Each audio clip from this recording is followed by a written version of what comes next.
Now, when it comes to the issues of standing up to China, the Chinese government has been seeking to coerce Australia. What this shows is that China has changed in the last 5 years, in particular. And we've had to significantly increase our investment in our intelligence services, our defence forces. And it's a very important issue, Kieran, and you've raised it. The biggest threat we face as a country from a counterintelligence perspective is from the People's Republic of China, and especially the Chinese Communist Party. No country presents a broader, more severe threat to our ideas, our innovation, our economic security than China. They have a bigger hacking program than that of every other major nation combined. They have stolen more of Americans' personal and corporate data than every nation combined. On March 28th, the U.S. Department of Defense submitted its classified 2022 National Defense Strategy to Congress. On the same day, they also released an unclassified fact sheet to the general public. From it, we learn that two of the DoD's top priorities are defending the homeland, pace to the growing multi-domain threat posed by the People's Republic of China, and deterring aggression while being prepared to prevail in conflict when necessary, prioritizing the PRC's challenge in the Indo-Pacific, then the Russia challenge in Europe. The document goes on to describe China as our most consequential strategic competitor and the pacing challenge for the department. Despite the general reluctance America's political class has against referring to the CCP as an enemy, the DoD has now explicitly stated that one of their top priorities is to prepare for conflict with China. Add in their focus on deterrence and, well, that certainly sounds like a Cold War to me. In my previous video, I covered why I believe that we are currently engaged in a Cold War. I also examined what might be the most consequential arenas of that conflict. The contours of the new Cold War, if you will. In this video, I'm going to share a number of smaller conflicts that I believe reinforce the idea that the US and China represent two competing spheres of influence. And so, without further ado, get on with it! Yes, get on with it! In 2021, global military spending increased for the 7th consecutive year and reached an all-time high of $2.1 trillion. That's according to a new report from the Stockholm International Peace Research Institute, or SIPRI. The biggest spenders were the United States and China, representing 38% and 14% respectively of the total expenditure. Of note is the fact that China's military spending has grown for 27 consecutive years, which is the longest uninterrupted sequence by any country in the SIPRI military expenditure database. To understand why I consider that fact noteworthy, let's examine another recent report from SIPRI. According to this report, the volume of international transfers of major arms in 2017 to 2021 was 4.6% lower than in 2012 to 2016. So, while total military spending has gone up, international arms sales has gone down. One possible explanation for this might be that some countries are focusing more on increasing their own stockpiles rather than on exports, but that's just speculation on my part. The part that I find interesting about the second report is that, while international transfers have gone down globally, they have simultaneously increased drastically in certain countries. Regarding Asia and Oceania, the report states, Asia and Oceania remain the largest recipient region, accounting for 43% of global arms imports. For many states in Asia and Oceania, a growing perception of China as a threat is the main driver of arms imports. This partly explains why Asia and Oceania has been the region with the highest level of arms imports for the past 30 years, and the particularly large volumes of arms imported by states in Oceania, South Asia, and Southeast Asia in the past 15 years. Moving from the general to the particular, let's take a closer look at some individual countries. Arms imports by Australia rose by 62% between 2012 to 2016 and 2017 to 2021, making it the fourth largest arms importer globally. Arms imports by South Korea and Japan increased significantly, by 71% and 152% respectively. Regarding India, between 2012 to 2016 and 2017 to 2021, Indian arms imports decreased by 21%. Despite this, India was the world's largest importer of major arms in 2017 to 2021, and accounted for 11% of total global arms imports in that period. Because of perceived growing threats from China and Pakistan, and because of significant delays in the production of its own major arms, India has large-scale plans for arms imports. The drop in India's arms imports is, therefore, probably a temporary result of its slow and complex procurement process as well as its shift in suppliers. When it comes to China, Chinese arms imports remained stable between 2012 to 2016 and 2017 to 2021, and mainly came from Russia in both periods. However, China's arms imports are likely to decrease in the next few years as its industry is now capable of producing most types of major arms. In a statement associated with the second report's publication, Simon Wesman, a senior researcher at CIPRI, reportedly stated that tensions between China and many states in Asia and Oceania are the main driver of arms imports in the region. These tensions are also a major factor in U.S. arms transfers to the region. The article goes on to state that the report also comes at a time of increased tension between China and the United States. New allegations from within the State Department claimed in March that the Chinese Communist Party signaled it was willing to lend military assistance to Russia's ongoing invasion of Ukraine, sparking fears that Ukraine could be used as a proxy war between the United States and China. A former senior State Department official said that China and the United States were in a new Cold War, and national intelligence leaders have accused the Chinese Communist regime of seeking a new world order. So, when I put these various puzzle pieces together, the picture that emerges seems to be one that reaffirms my assertion that the world is currently engaged in a Cold War-style conflict, with the United States and China as the two major players. I believe the fact that many of China's neighbors are increasing their military spending in response to the heightened tensions, and the fact that China's military spending and arms production capabilities are continuously expanding, suggests that I'm not the only one with that perspective. Military spending and arms sales are, however, only one part of the story. In the following segments, we're going to explore stories that I believe highlight the sphere of influence side of the current conflict, starting with Nepal. On February 27th, Nepal's parliament approved a U.S. infrastructure grant of $500 million. As reported by Reuters, the money will go towards the maintenance of road quality across the Himalayan nation, and the construction of a high-voltage electricity transmission line to improve the availability and reliability of power to domestic consumers and help power trade with neighboring India.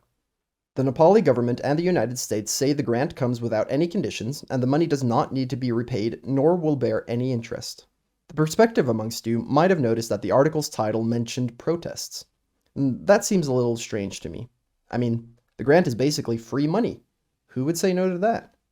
Well, opposition comes predominantly from Nepal's communist parties, some of which are in a coalition with the ruling centrist Nepali Congress. They have long sought closer ties with China.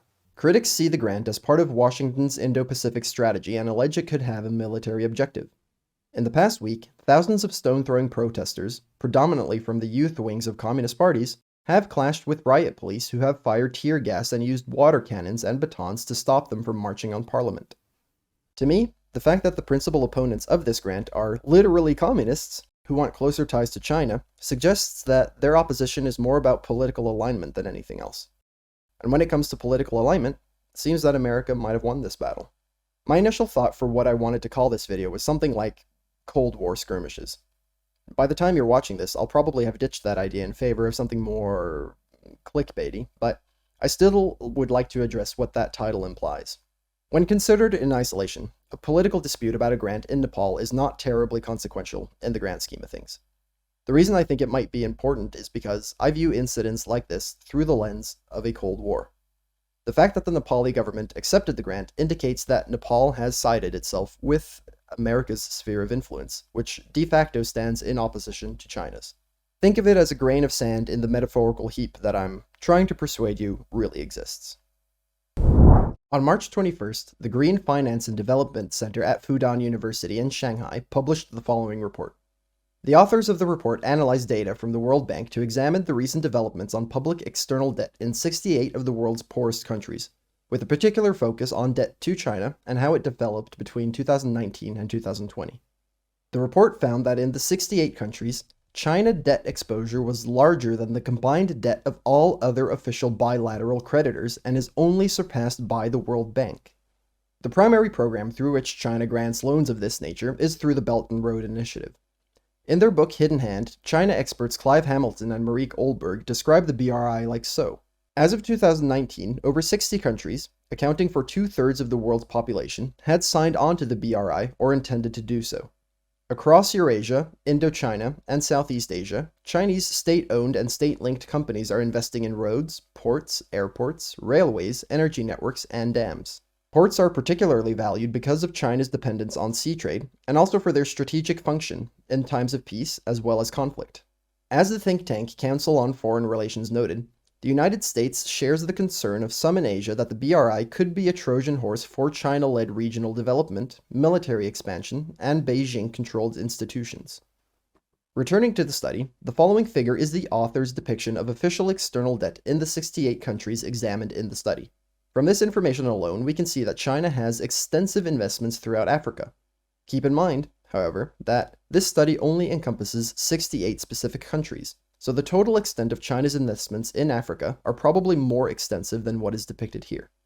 The point is that China has been buying influence all over Africa for nearly a decade through the BRI alone, and that situation is the lens through which I interpret stories like this.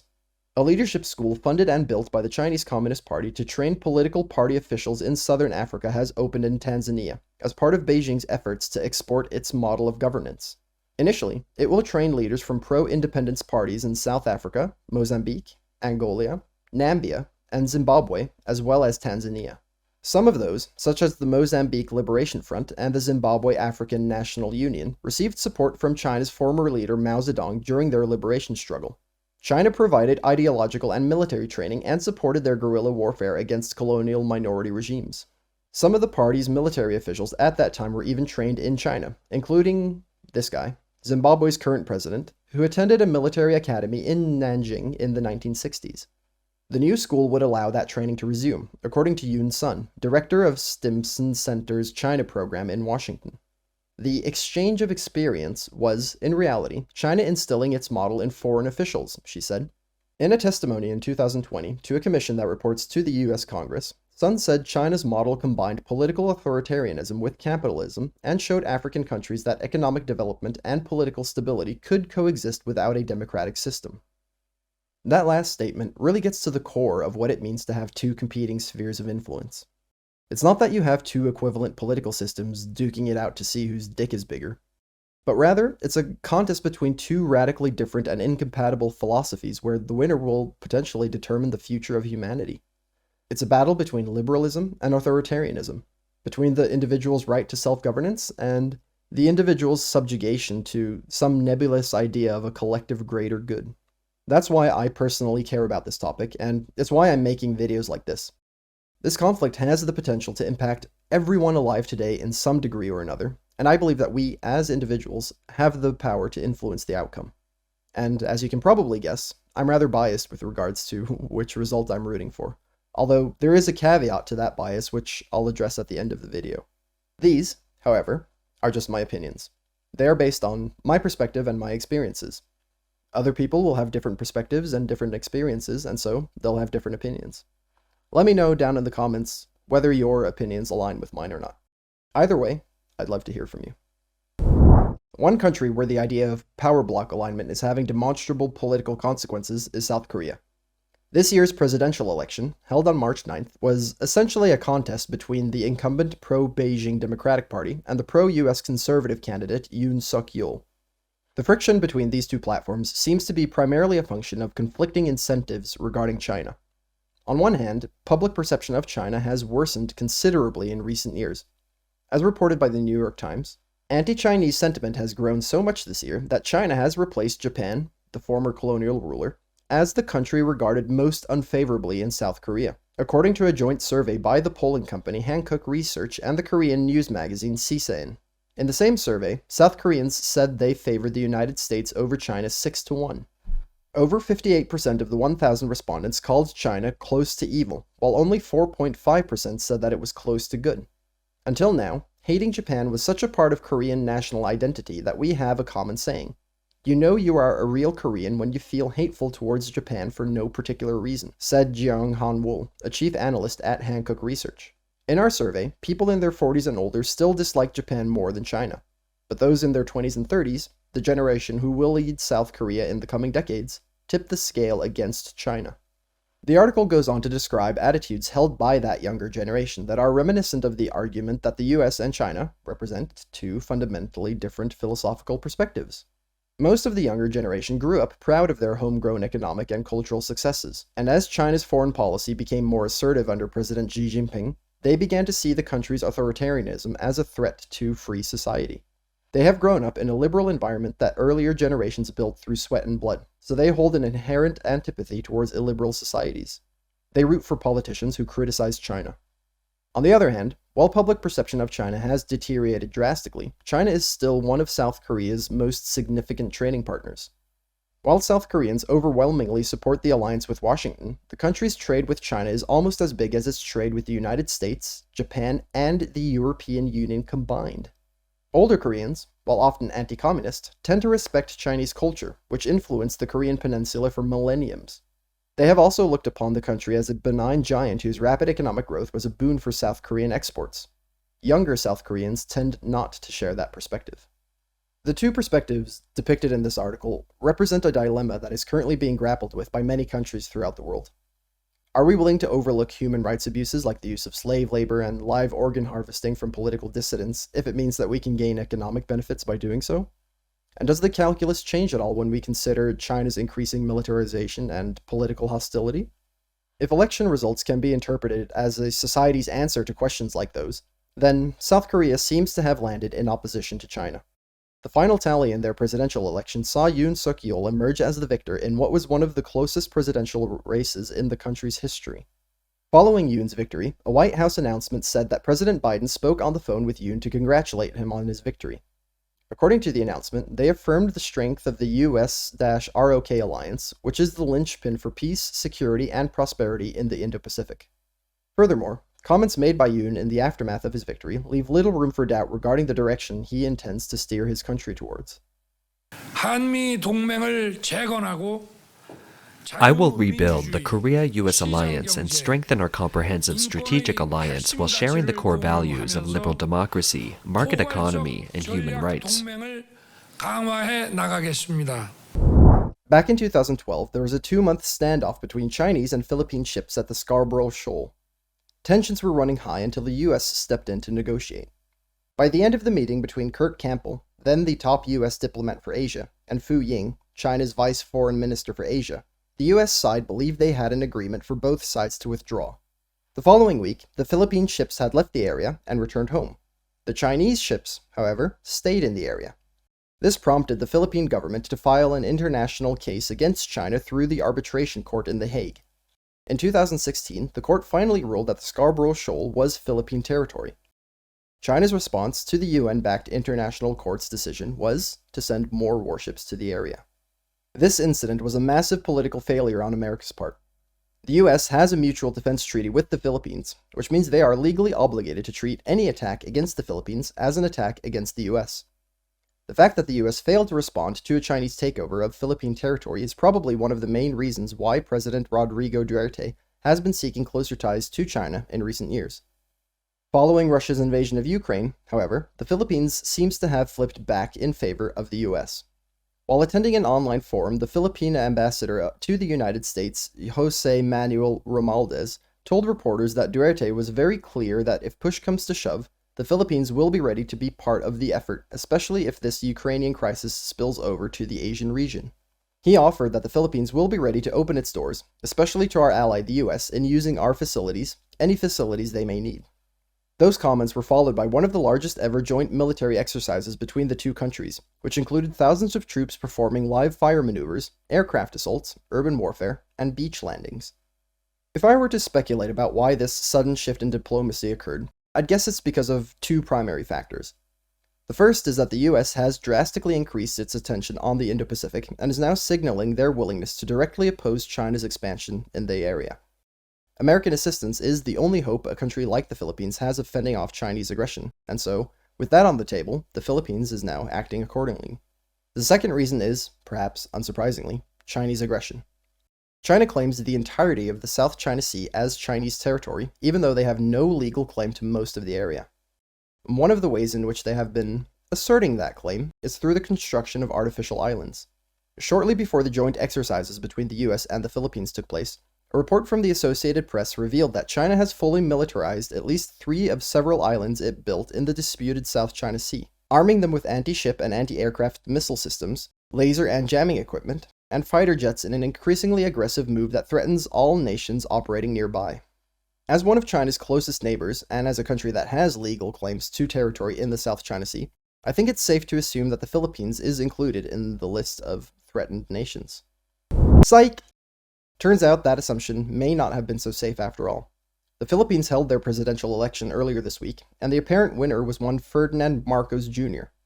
According to the Associated Press, Marcos has been short on specifics about foreign policy, but in interviews he said he wanted to pursue closer ties with China, including possibly setting aside a 2016 ruling by a tribunal in The Hague that invalidated almost all of China's historical claims to the South China Sea. A previous Philippines administration brought the case to the tribunal, but China has refused to recognize the ruling, and Marcos said it won't help settle disputes with Beijing, so that option is not available to us. I guess the future remains to be seen. Solomon Islands is a sovereign nation which consists of an archipelago located in the Pacific Ocean near the coast of Papua New Guinea. The Solomons have been making headlines recently because the country's prime minister is about to sign a military deal with the CCP.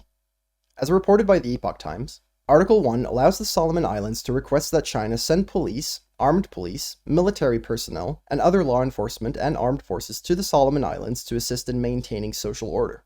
Article 2 outlined that Beijing could, according to its own needs, and with the consent of Solomon Islands, make ship visits to carry out logistical replenishment in, and have stopover and transition in the Solomon Islands, and the relevant forces of China can be used to protect the safety of Chinese personnel and major projects in the Solomon Islands. Essentially, the deal would allow the CCP to station troops and Navy ships on the islands. Australia, of course, is rather nervous about the prospect of having PLA Navy vessels docked so close to their shores. The Americans are rather displeased as well. Given how the situation in the South China Sea has been developing, with the CCP militarizing islands and all that, it's not hard to imagine why the PLA's presence in the Pacific might be cause for concern. As far as I can tell, there are two major reasons why the Solomons are of strategic importance. The first reason involves undersea cables. According to a report from CNN, there are around 380 underwater cables in operation around the world, spanning a length of over 1.2 million kilometers. Even though the internet is becoming increasingly mobile and wireless, these underwater cables still carry more than 99% of all international communications. As such, disruptions to their operations typically have dire consequences. In 2012, Hurricane Sandy slammed into the US East Coast, causing an estimated $71 billion in damages and knocking out several key exchanges where undersea cables linked North America and Europe. It was a major disruption, Frank Ray, Director of Global Network Strategy for Microsoft's Cloud Infrastructure and Operations Division, said in a statement. The entire network between North America and Europe was isolated for a number of hours. Unfortunately, natural disasters are not the only potential threat facing these cables. In 2017, the British think tank Policy Exchange published the following report. The executive summary states, comprising more than 500,000 miles of fiber optics, this network is the indispensable infrastructure of the 21st century. But as our dependency has increased, security remains a challenge. Funneled through exposed choke points, often with minimal protection, and their isolated deep-sea locations entirely public, the arteries upon which the internet and our modern world depend have been left highly vulnerable. Whether from terrorist activity or an increasingly bellicose Russian naval presence, the threat of these vulnerabilities being exploited is growing. A successful attack would deal a crippling blow to Britain's security and prosperity. The threat is nothing short of existential. And they aren't kidding when they say that the locations are entirely public. The following website provides an interactive map of every undersea cable in operation today.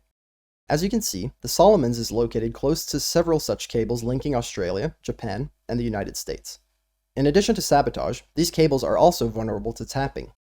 The US has been caught doing so on several occasions, and China very likely has the technological capacity to do so as well.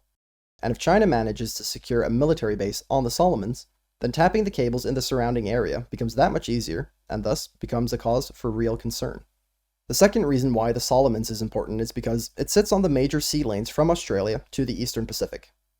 Control over the Solomons is thus synonymous with control over those sea lanes. Controlling access to sea lanes secures you access to resources, but it also enables you to deny that access to potential adversaries.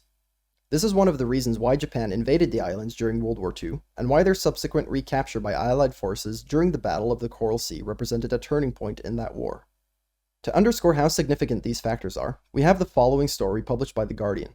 One of the most senior US officials in the Pacific has refused to rule out military action against Solomon Islands if it were to allow China to establish a military base there, saying that the security deal between the countries presented potential regional security implications for the US and other allies.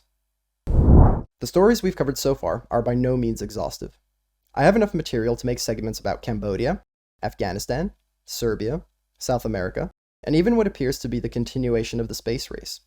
However, if you currently remain unconvinced that the US and China are engaged in a Cold War-style conflict, then I doubt that the inclusion of those segments are going to change your mind. So instead of pontificating about those skirmishes, I'd like to shift gears and end this video by discussing a problem that hits a bit closer to home. While I firmly oppose the CCP, I can't pretend like things are going terribly great here in the West. In the last couple of years, we've seen Western governments arbitrarily detain citizens in COVID internment camps, the implementation of vaccine passports, widespread censorship on a host of issues, the stifling of open debate, the criminalization of protests, rule by decree, governments actively pushing disinformation, and so on and so forth. These are the type of actions usually associated with countries that we don't typically like being compared to, like China and Russia, for instance. During the previous Cold War, the West represented the values that form the bedrock of liberal societies. Today, I'm not so sure that I can say that that's still true. I'm beginning to think that one of the differences between this Cold War and the previous one is that, while we still have an external enemy to worry about, we also need to resist what I perceive of as our own government's increasingly authoritarian tendencies and overreach. Finally, as I was working on this segment, I realized I had a lot more to say about this topic than I initially thought. So, as was the case in my previous video, I've decided to turn this segment into its own separate video. So, if you enjoyed this video, then be sure to stay tuned for part 3. If you found this presentation informative or useful in any way, then why not leave a like down below to show your appreciation. And with that, as always, get after it and stay free.